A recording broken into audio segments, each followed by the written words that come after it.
This girl has a bizarre condition. Whenever her emotions run high, her body transforms into a monster, and if she gets pushed far enough, she can turn into a Godzilla-sized creature, hundreds of meters tall. It's been a constant struggle for her to keep her emotions in check. Sophia has deliberately made herself into an outcast, avoiding contact with others as much as possible. To her classmates, she's just the weird girl who's always ducking into the bathroom, but the truth is, that's when her body starts turning monstrous. After all, emotions aren't something you can just control. Whenever it happens, she puts on some music and pictures her favorite foods to calm herself down, and eventually her body goes back to normal. But today, while Sophia was relaxing at her secret hideout, the school's most popular guy suddenly showed up. She never imagined she'd have anything to do with someone like that, but he didn't seem to care about keeping his distance, and kept coming over to talk to her. The shock of it was more than she could handle, and her emotions spiraled out of control.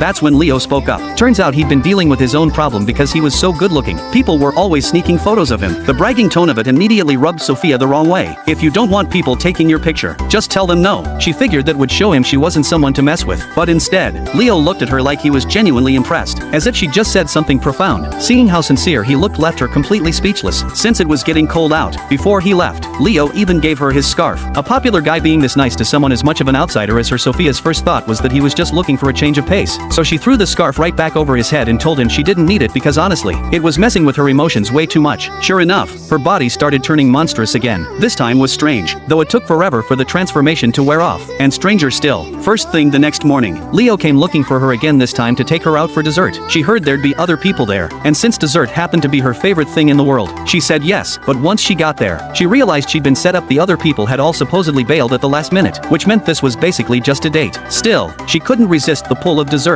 so she went inside with Leo anyway. The dessert came out fast, and Sophia couldn't wait to dig in. It was the first time Leo had ever seen her make that kind of adorable face. As it turned out, in Leo's eyes, Sophia had always been kind of amazing. The way she didn't care one bit what anyone thought of her. That whole outcast look of hers, to him, it just looked like someone fully living out her own style. The sudden compliment made Sophia's face turn red instantly. That's when Leo showed her a photo from back in middle school, when he'd been overweight and had zero confidence, and as a result, he hadn't had a single friend during that whole stretch of his life. To make sure he never gained the weight back, he'd been too scared to eat dessert ever since.